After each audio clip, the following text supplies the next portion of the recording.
Hey guys, how's it going? It's me, Andy, and I'm here with I guess it's just a random tournament game, but it's a dwarf game that I did. I know I haven't done many dwarf matches because I'm just not I don't really pick dwarf that often, but when I do, I would pick them. I mainly pick them probably versus VC. So I'll go over this match, then I'll give you, I guess, my thoughts on dwarf and some builds that I think that are probably best. I'm not the best dwarf player, but most of my ideas or most of my builds, I get them from some of the best dwarfs. Like I just ask them and test out the build and just put my like own builds on it, like similar to theirs, but like take some units out here and there. So yeah, I guess I'll just go over the army really quickly. So I brought this one's a little bit different. I would have changed this one a little bit. I probably would have brought more miners, but I brought 2 miners, 4 dwarf warriors, the grumbling guard, the renowned ironbreakers, the Norgrim, 4 rangers, and the unit of renowned slayers with the 2 runesmiths, one with the wrath of rune, and then the 20% damage resistance. Let me see if I can grab them. Come on. Yeah, this one, Rune of Negation, Rune and Wrath and Rune, and then the Master Rune of Stormnade Redbeard. I have those on both of them. Everything on Thorgrim except for the Deadly Onslaught. I don't take his passive though. I haven't really experimented with it. It costs a little bit lot, like 200, so I'm not too sure. On the other side, with VC player, he has 4 Graveguard with great weapons, 4 Cryptors, unit of Direwolves. Does he have Fellbats? No Fellbats. 2 Banshees, or 1 Banshee with a pot, 2 White Kings with a pot, and Vladimir Karstein. Looks like all of his spells, for most of them. Well, yeah, so I think right off the back it's really easy, but if you're going to play Dwarf, is these 3 units, the Norgrim Ironbreakers, the Grumbling Guard, and the Slayers, Renowned Slayers, are probably the 3 best units in the entire game of Renowned units. So they're probably recommended on every Dwarf army that you're going to make. Those 3 would probably be core. Like 100% you'll take those all the time if you actually want to do good with Dwarf. These, because they're really good versus flying, because they have slowing attacks, they have flame attacks, they just do everything kind of. The Grumbling Guard, because they have that unique passes that give all your units vigor, so your units will basically never be tired, which is like super good if you're Dwarf, because you're always having to go if you don't bring artillery. And then the Ironbreakers, because they just simply never break. Like, they're probably the most tankiest unit in the entire game. They just never die. They hold out for so long, and they're definitely worth it. So pretty good to bring those 2. So those 3 are probably the best. In this situation versus VC, you always want to just kill the Cryptors first and the Cav, and then once that is over, it's pretty much GG, because those are probably the only 2 things that can almost kill you. So all you need to do is focus down the Cryptors with your Rangers, pop your Negation with your Runesmiths, and the one thing that's kind of hard though with VC is you can't kill their Lords easily, because your Lords just don't do enough damage. You know, Runesmiths are just pretty bad at doing DPS, so they're probably just better off just like tanking it out versus just random infantry units and stuff like that. Again, Dragon Slayers, like all the Slayers, they're not good at fighting Cav straight up on the charge, because they'll just get demolished if they get charged. So what you have to do is keep them in the back of your formation. Let your miners or Dwarf Warriors take the charge, then you come in, counter charge with Dragon Slayers. That's when they do the most DPS. And also they do good at holding down Lords that are mounted. Obviously these White Kings aren't mounted, so they wouldn't do much to them. I guess they would probably still do decent damage, but not as much as if they were mounted. So what I would try to do is just try to avoid them. Obviously he caught me right here, but what we try to do with most Lords is try to avoid them as much as we can if they're not flying. And then just avoid them and try to bog them down with infantry, like what I'm doing here. So run away, bog them down with your Dwarf Warriors, let them get stuck while you just run around with your Runesmiths and with your Thorgrim and just break all the other units. Um, After archers are killing cryptors, I guess just trying to hit like air units or stuff like that, like the cav. Probably best to hit cav first, but normally people don't keep cav inside the range. So right when the cav get out of range of your archers, you turn back to the cryptors. So just keep switching. Um, Thorgrim, yeah, just keep the buffs on. Runesmith's constantly buffing. Oh, look at these guys. They did pretty good. Try to get. You don't really want to have Dragon Slayers fighting infantry, since they don't do that great. I mean, they'll beat it. Definitely, they'll probably beat a unit, but they'll take so much damage, so it's not worth it. You always want to have them just fighting large Cryptors and Cav. But yeah, just keep Thorgrim out, cycle charging in. Just keep them near for the morale, and eventually you'll just beat VC, because VC, I don't.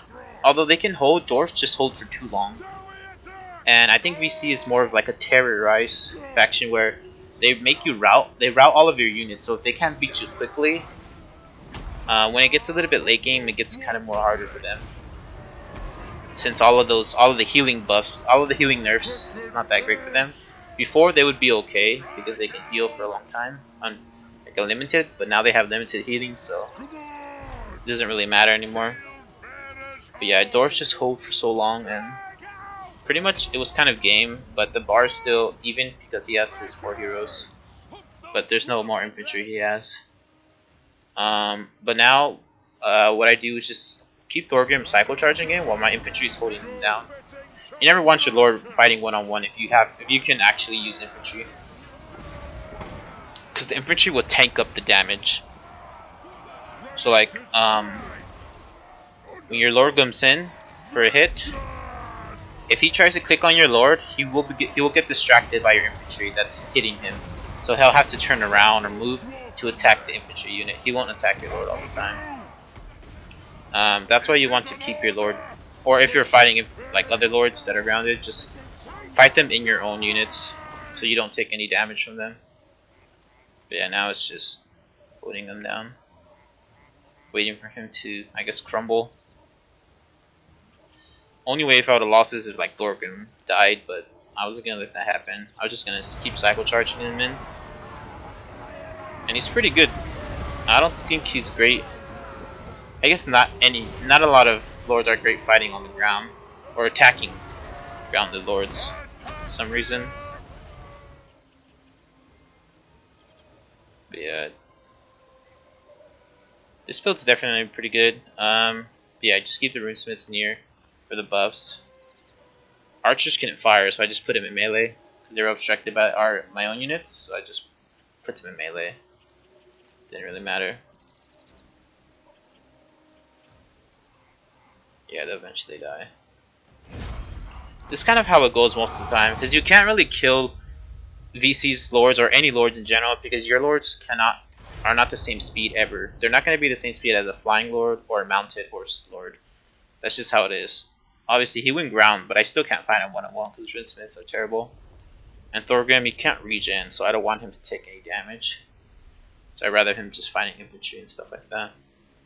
But yeah, this is pretty good build. I'll show you another one. I would probably take 2 dwarf warriors off and take like 4 or 5 miners. Let's see. This build's fine. 2. You have a little more damage with the Longbeards and Dwarf Warriors. It's the 2 Rune Lords. If you're going to take a Rune Lord, you just take 1 more Runesmith.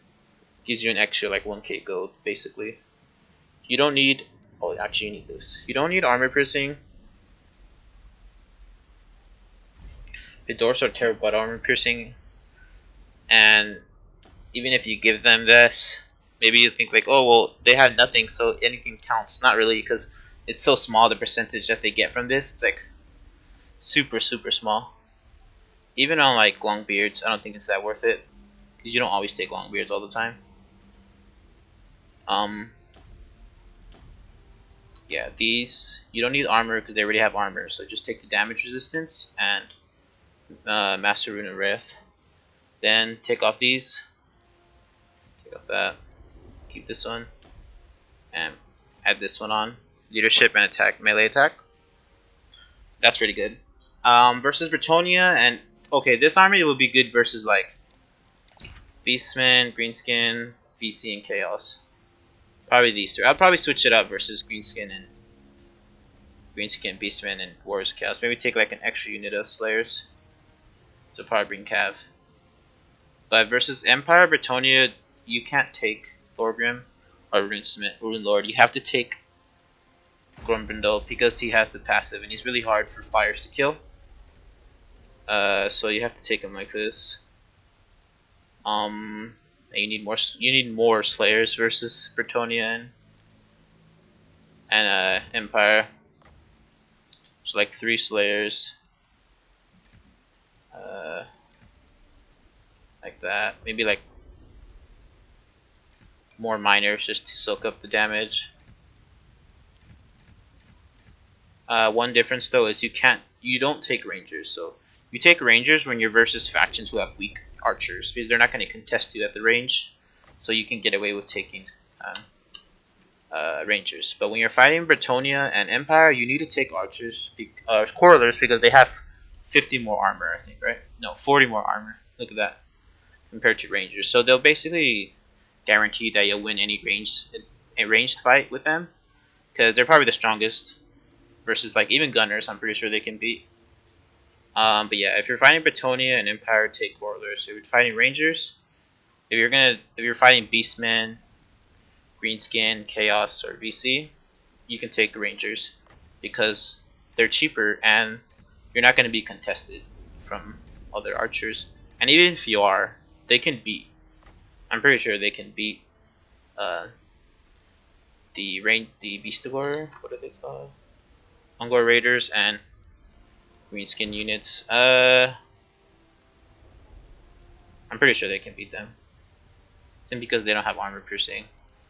And 40 armor is not terrible, I guess. Yeah, look at this army. They have like no armor on here. Yeah, the Rangers should beat any Greenskin archers. Maybe not the renowned ones, but you don't often. I guess you do see them, but 4 versus that one, probably not worth it. And they're only 500. But yeah, I would probably take this army if I have to. If you're gonna, I don't recommend the matchup though. Versus these two, the Bretonia Empire with Dwarf, it's just too hard. They have just too much stuff to deal with. But if you're going to do that, I would probably recommend like 3 Slayers, Quarrelers instead of Rangers, and probably Dwarf Warriors to keep up the flanks and stuff like that, or the sides, and then maybe like this. But yeah, it's pretty difficult. But definitely Dwarf, if you're gonna play Dwarf, you can play them versus VC, Chaos, Beastmen.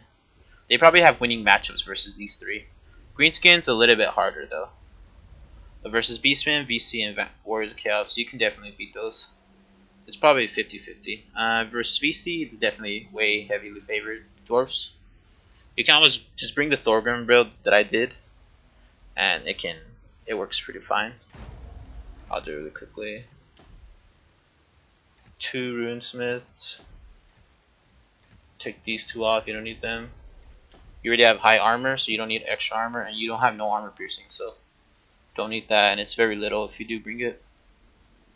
Always bring these 3 in every Dwarf army, 100%.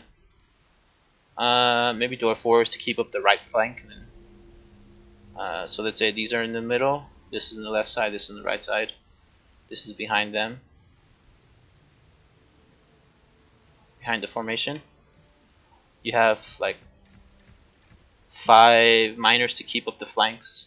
They're cheap and they can just tank up the damage, tank up the charges. And then 5 Rangers to basically deal with all of the cav that they'll throw at you.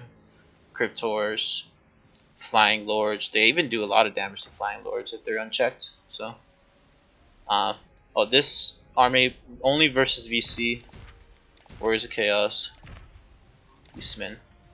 Versus Greenskin, I think you need Gyrocopters. I don't know that matchup much though.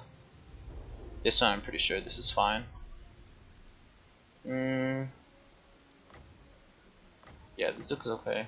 I don't know. Wait, versus Beastmen, probably a little different. You can change it though. Change it up. I'll probably take like less miners. You can even change the lords, but I think if you're gonna take, just take one. I think these are probably the best. If you're probably versus Beastmen, you can take